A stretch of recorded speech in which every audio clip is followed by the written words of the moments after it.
Na semana passada, nós divulgamos aqui no Jornal da Manhã que a empresa multinacional JBS, detentora das marcas Friboi e Seara, fechou as portas da unidade frigorífica no município de São José dos Quatro Marcos. Por conta desta desativação, 650 funcionários foram demitidos. Agora, o Ministério Público do Trabalho entrou com uma ação civil pedindo, aliás, a indenização coletiva individual por danos morais para tentar reduzir aí os impactos dessa demissão em massa. Sobre essa e outras questões, eu converso agora ao vivo com o Procurador do Trabalho do Ministério Público do Trabalho em Mato Grosso, Leomar Danrocho. Bom dia, obrigado pela presença aqui com a gente. Bom dia, Antônio Carlos. Queria que o senhor explicasse para a gente, teve alguma explicação da empresa do porquê dessas demissões no frigorífico de São José dos Quatro Marcos? Há uma explicação da empresa. É importante registrar que o Ministério Público do Trabalho acompanha com especial atenção a questão dos frigoríficos, porque é o setor responsável pelo maior número de acidentes de trabalho em Mato Grosso, assim, de forma disparada. Ele é 3 vezes o segundo setor, a atividade econômica com maior acidente de trabalho. Também o setor frigorífico é o maior litigante da Justiça do Trabalho em Mato Grosso. Esse fato preocupa, além do Ministério Público do Trabalho, também o Tribunal Regional do Trabalho, que em algumas varas se vê assoberbado com o número de ações. Então há um acompanhamento constante dessa atividade pelo potencial de problemas que ela apresenta. Nós temos em Mato Grosso o maior rebanho bovino do Brasil. Economicamente, a empresa se explicou por que fechou essa unidade frigorífica de São José dos Quatro Marcos, demitindo aí 650 trabalhadores? Nós estamos falando de uma atividade do estado, os números são todos grandiosos, né? O rebanho bovino de Mato Grosso, a estimativa é de que seja algo em torno de 28.600 mil cabeças. 28 milhões, né? 28 milhões, perdão. Sim, são quase 10 cabeças para cada habitante, né? Essa região do estado, o Vale do Rio Jauru e Vale do Rio Guaporé, concentram o maior rebanho do estado. Então, essa planta que fechou está situada exatamente onde o rebanho é maior.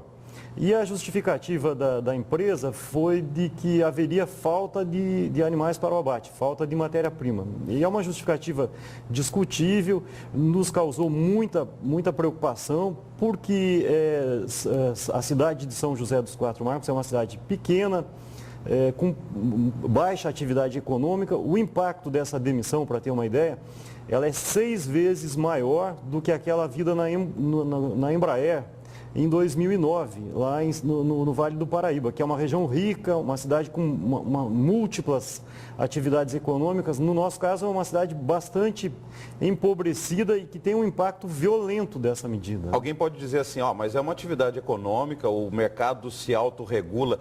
Qual que é a responsabilidade de uma empresa, quando ela está sofrendo prejuízos econômicos, dela poder demitir? Ela pode demitir, mas como que deve ser feita essa demissão em massa? Tem que ter um planejamento, tem que notificar os órgãos fiscalizadores, avisar previamente os seus empregados? Quais são as principais regras? Sim, como eu vinha dizendo, então, essa empresa representa muito para o local. A instalação dessas plantas frigoríficas normalmente é precedida de uma grande mobilização dos poderes públicos. No caso específico de São José dos Quatro Marcos, por exemplo, houve a doação do terreno onde está instalado. A empresa não pagava IPTU. Então, a gente sabe pelas notícias o volume de financiamento e as condições em que se dá o financiamento do BNDES para esse setor, justamente com o pressuposto da geração de empregos. Então, não é possível que a ruptura se dê de forma abrupta, gerando um grande problema social. E o TST, desde o caso da Embraer, ele fixou, interpretando a nossa legislação à luz da Constituição, fixou parâmetros para justamente garantir o mínimo de civilidade nessa relação. E o que se exige é que eventual fechamento seja precedido de uma negociação coletiva válida, porque pode eventualmente reverter para algum outro caminho, amenizar o impacto, estabelecer uma graduação, priorizar alguma situação de preservar aqueles que tenham maior vulnerabilidade, maior idade, muitas vezes em vias de aposentadoria, gozando uma licença, como é o caso do gestante, um acidentado do trabalho, alguém que tem muitos dependentes. É possível estabelecer alguma medida que amenize o impacto, porque o fechamento em si é uma medida violenta, né? Bom, como isso já aconteceu, agora o que cabe? A empresa pode ser responsabilizada de que forma? Essa ação movida por danos morais obriga a empresa a fazer o quê? O Ministério Público entende que houve violação aí de uma série de princípios e dispositivos do nosso ordenamento que foram ignorados e que essa violação é passível de indenização, tanto no que diz respeito a dano moral coletivo, para ressarcir aquela comunidade atingida, como no que diz respeito ao direito individual dos trabalhadores afetados por essa notícia abrupta. E a ideia é, com os valores eventualmente decorrentes dessa condenação, estabelecer alguma contrapartida na comunidade afetada, alguma melhoria, com que dê alguma expectativa de trabalho digno para essas pessoas. Essa ação foi ajuizada na semana passada. No sábado, tivemos uma liminar que, dado os rumores, já concedeu uma liminar, impedindo que medida semelhante seja tomada na unidade de Araputanga, que é muito próxima de São José de Quatro Mares. E o frigorífico de Araputanga é da mesma empresa? Da mesma. As duas são do grupo JBS, que é a maior empresa de economia aberta, de capital aberto do Brasil, né? Agora, em termos de políticas públicas, o que pode ser feito também para que isso não ocorra? Essas unidades frigoríficas, elas são exclusivas para abate de bovinos ou poderiam ser usadas para outros tipos de animais, abate de agroindustrialização de outros produtos? A região, como eu disse, ela é vocacionada, até por razões até climáticas e ambientais e culturais, para o gado. E existem, se for pensar com calma, existem alternativas, como eventualmente um outro grupo assumir, desde que isso fosse negociado de uma maneira franca. Poderia, eventualmente, até um grupo de cidadãos assumir, um grupo de empresários, de pecuaristas, se isso viesse sendo discutido, até mesmo na forma de cooperativa, eventualmente, essa planta poderia continuar em outra situação. Me parece que foram priorizadas questões estritamente comerciais, mercadológicas, e em detrimento das necessidades da comunidade. O senhor começou a entrevista respondendo que setor frigorífico é o maior em número de acidentes de trabalho em Mato Grosso, 3 vezes maior do que os demais setores, e também o maior litigante. Eu queria que o senhor explicasse isso, até para que a gente, enquanto sociedade, ficar atento, e também o setor, os empresários do setor também, se preventivamente diminuir esses casos aí. O setor de frigorífico é um setor que há muitos anos preocupa pelo modo de operação das suas atividades. Ele é basicamente uma linha de desmontagem, ao contrário do que normalmente ocorre na indústria, em que a norma técnica que se refere a isso chama de cadência, a velocidade de produção e as condições até mesmo de temperatura em que se dá o trabalho, a temperatura muito reduzida, é um facilitador de doenças, especialmente osteomusculares.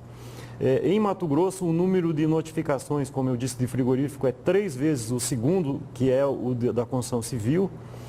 E ainda a gente tem um certo cuidado com esse número, porque como essas doenças são crônicas, o número de registros não necessariamente espelha a realidade, porque nós temos muitas situações em que o trabalhador deixa o trabalho e só vai ser diagnosticado anos depois com uma enfermidade que o nexo está lá atrás na atividade.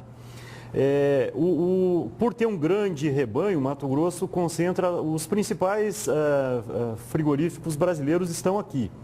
Tanto no setor de bovinos, como ocorre aqui na região do Pantanal, como no setor de frangos, que aí já tem uma unidade em Várzea Grande, muito grande, e outra em Lucas do Rio Verde, uma grande, tem também em Nova Mutum, são plantas grandes, mas tem uma dinâmica e uma inserção social um pouco diferenciada. Mas todos eles com grande potencial de gerar acidentes de trabalho. No conjunto, as 3 grandes marcas estão entre os 5 maiores litigantes de Mato Grosso, ocupando os primeiros lugares.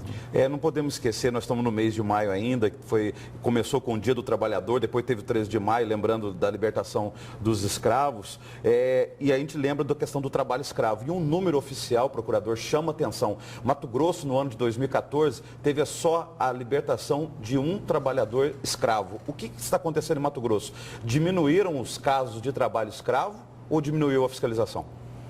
É difícil não ir a uma questão central nessa pergunta, que é a timidez com que vem atuando especialmente o Ministério do Trabalho e Emprego.